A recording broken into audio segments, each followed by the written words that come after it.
Good evening everyone, welcome back to my channel. तो hopefully आप लोगों की प्रिपरेशंस बहुत अच्छी चल रही होंगी।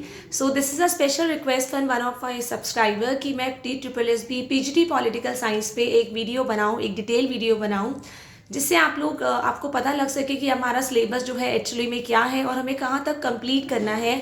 सी when you are giving any exam, when you are preparing for any exam, आप लोगों के लिए ये जानना बहुत ज़रूरी है कि हमें कौन सा सिलेबस करना है और कौन सी क्लास तक करना है। क्या वो ग्रेजुएशन लेवल या पोस्ट ग्रेजुएशन लेवल तक करना है या 12th क्लास इनफ होगी। So before preparing for the DSSB, अब आप लोगों को पता है कि आप लोगों की जो एग्ज़ाम्स होंगे, उसका जो आपका DSSB का एग्जामिनेशन कैलेंडर होगा वो जून एंड में डेफिनेटली 99% आपका डिक्लेयर हो जाएगा after the result of elections. तो आप लोगों को उससे पहले अपने आप को पूरा फुली प्रिपेयर्ड रखना है ताकि आप लोग जून का पूरा मंथ आप सिर्फ रिविजन के लिए दें। तो ऑलमोस्ट हमारी यहाँ 3 मई है, so it is a right time for revising the concept, to recap all the concept. So हम लोग बात कर लेते हैं DSSB पीजीटी पॉलिटिकल साइंस की।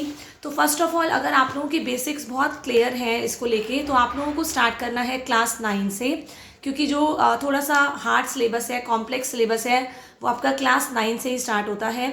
तो NCERT से आप सारी प्रिपरेशन करेंगे because NCERT are the basics. क्योंकि अगर आप लोगों की DSSB में दिल्ली गवर्नमेंट में जॉब लगती है तो आप लोगों को सबसे पहले आपको ये पता है, of course you are going to teach 11th and 12th classes for PGTs।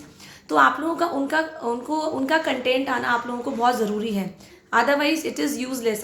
क्योंकि आप लोगों को बेसिकली उन बच्चों को पढ़ाना है तो आपको 11th-12th का बेसिक क्लियर होना बहुत ज़रूरी है कि because questions can be asked any time और any type of questions can be asked. बच्चे किसी भी तरह का क्वेश्चन कर सकते हैं। तो आपको 9, 10, 11, 12 से अपनी प्रिपरेशन स्टार्ट करनी है। पर इन चारों बुक्स में, इन चारों क्लासेस में इतना भी टाइम नहीं देना है because if you are already teaching in a school as a PGT, तो आप लोगों के कंसेप्ट आई नो कि मोर देन 70-80% वो क्लियर होंगे। तो आप लोगों को क्या करना है, 9 to 12 करने के बाद आपको BA लेवल पे पढ़ना है। बिकॉज अगर आप PGT के लिए एग्जाम दे रहे हैं तो थोड़ा सा आपको BA की बुक्स भी रीड करनी पड़ेगी एंड साइड बाय साइड आपको MA की बुक्स भी रीड करनी पड़ेगी। एक थॉरो रीडिंग उसको देनी पड़ेगी।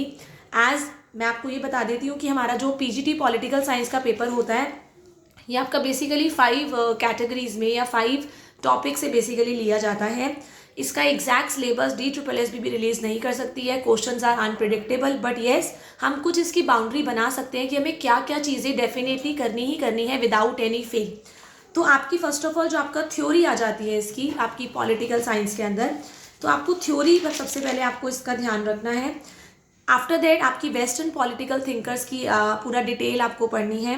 Then in Indian political thinkers की आपको प्रॉपर रीडिंग करनी है। I will tell you all the things in detail.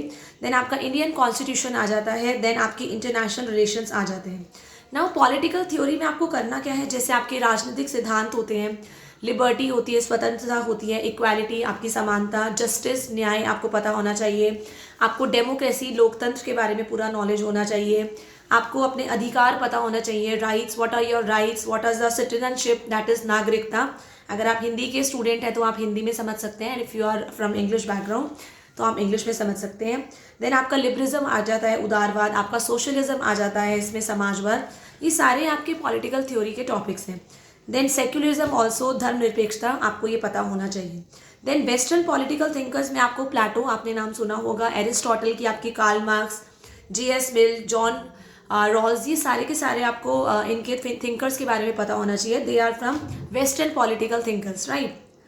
After that आपकी इंडियन पॉलिटिकल थिंकर्स है, लाइक आपके मोहनदास करमचंद गांधी, आपके Ambedkar ji, BR Ambedkar, JP Narayan, Jayaprakash Narayan, like Jawaharlal Nehru, Pandit Jawaharlal Nehru, Aurobindo के बारे में, MN रॉय के बारे में, सावरकर के बारे में एंड रविन्द्रनाथ टैगोर के बारे में आपको पूरा प्रॉपर नॉलेज होना चाहिए। आप इन सब टॉपिक्स को बिल्कुल भी नहीं छोड़ सकते हैं।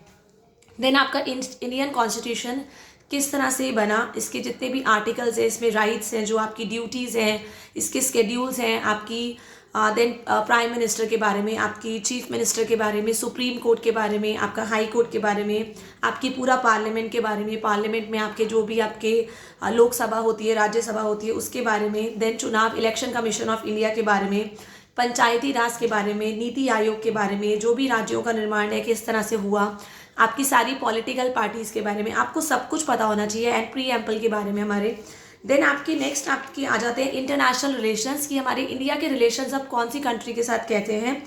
लाइक अब इसमें आपकी आदर्शवाद आ जाएगा, आपकी युद्ध शांति आ जाएगी, विदेश नीति क्या होती है, आपकी इंडिया के रिलेशंस किस तरह के हैं। देन आपकी जो एजेंसीज है like United Nation is there, G20 summit आपका लेटेस्ट हुआ था, ब्रिक्स जो है, क्योंकि India is the member of these organisations, तो जहाँ जहाँ इंडिया जिस जिस ऑर्गेनाइजेशन का, जिस एजेंसी का मेंबर है, तो आपको इस चीज़ का ध्यान रखना है। देन शीत युद्ध के बारे में थोड़ा सा आपको एक ब्रीफ रीडिंग देनी पड़ेगी, साख के बारे में, देन वेपन्स के बारे में, मिलिट्री एक्सरसाइजेस के बारे में। तो आपको ये सारे के सारे टॉपिक्स डेफिनेटली करने हैं। इससे आप लोगों को ये पता लग जाएगा, you can note down in a notebook कि हमें कौन कौन से टॉपिक्स करने हैं। देन मैंने आपको सोर्सेज बता दिए हैं, NCERT are the best sources. NCERT से बेस्ट, एनसीईआरटी से बेटर कुछ भी नहीं है, क्योंकि सारे गवर्नमेंट स्कूल्स के अंदर हमारी एनसीईआरटीज ही वर्क करती हैं। एंड एनसीईआरटी की एक एक लाइन जो है, it is very very important. All the best for your preparation, and still अगर आपको कोई भी डाउट है, you can always ask me in the comment session. Thank you everyone, have a nice day.